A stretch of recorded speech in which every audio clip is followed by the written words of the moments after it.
I have to tell you guys, it's been really, really strange watching Morning Joe go through some sort of transition where he's trying to become more left or portraying himself as more left. So this clip is something. We already showed you the one where they sort of praise FDR.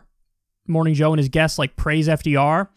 Now look at this. Suddenly, they're arguing for Medicare for all. The thing about that I just want to mention to you as a conservative, Joe, and your conservative listeners, universal health is so not socialism. Universal health, I've always thought the argument should be made that it's perfect for this flexible labor country, right? It would allow people to quit their jobs, take new jobs, move for jobs, quit to start businesses, take a huge burden off small businesses. So we need to just keep on explaining the facts and the truth. It's a long haul. And you know, I look at the 40-year cycle of the New Deal being the set of norms and rules we had. Then the last 40 years, this what I call the raw deal. Well, I believe in history. Cycles of history really happen, and I'm hopeful that we are at the beginning of a new cycle.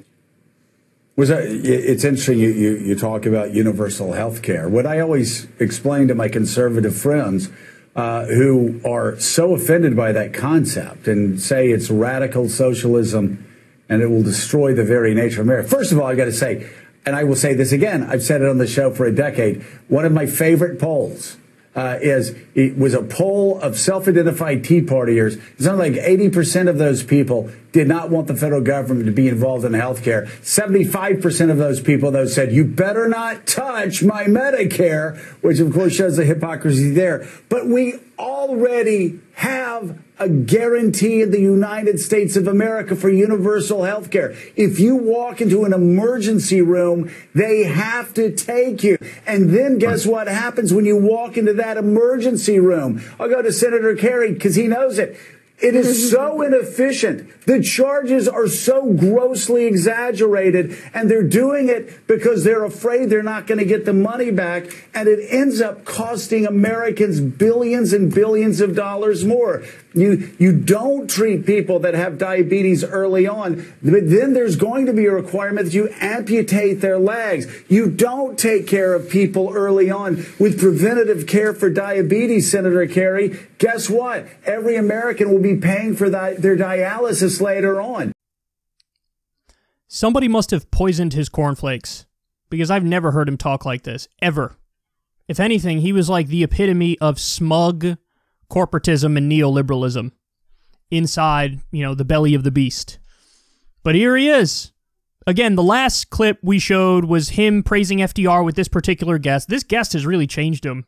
Or again, you can determine whether or not you think it's genuine, sincere, or if it's, he's just angling for whatever reason. We don't need to get into that. But listen, the points there are absolutely correct. So yet again, what trick worked? When you explain these things as bolstering capitalism, all of a sudden, these guys are disarmed. And they're like, I like that because I like capitalism. So what does he do? He argues universal health care works really well under capitalism. And effectively, the argument is because it gives you more freedom. So like when you have healthcare tied to your job, well, that's a big burden on your job to pay for that.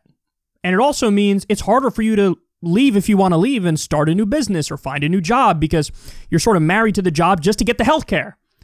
That's you're shackled in that sense. That's not a good system at all. And so the argument is, hey, if you have universal healthcare, you free up people and you free up businesses.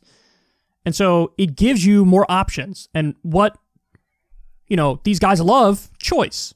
They talk about it in glowing terms. And it's like, well, if it increases choice, that's great. The argument I've made before is that, yeah, you actually do have more choice and more freedom under a Medicare for All system because under a Medicare for All system, you could pick whatever doctor you want. You can pick whatever doctor you want. Under our current system, you can't because your insurance company has in-network and out-of-network, where like there are some doctors who they say, you can't go to that doctor because they're not in our network. So they restrict freedom. Our current system restricts freedom. Another interesting point is the guy says there's like a cycle. And so sometimes we go through neoliberal phases and other times we go through social democratic phases. I don't know if I buy the idea that there's a cycle on that because it seems to me like moneyed interests as soon as they were allowed, as soon as the Supreme Court basically ruled money is free speech and you could do unlimited contributions to politicians, that kind of made it so that money has a stranglehold and there's not really a cycle. The money forces the system through corruption to stay in this corporatist neoliberal phase. So that's my view of it. I actually hope it's more of a cycle, because then it would be easier to break free to the next part, which would be a social democratic approach, another FDR type era. And then Joe makes the point, listen, for universal healthcare, you're going to pay for it anyway.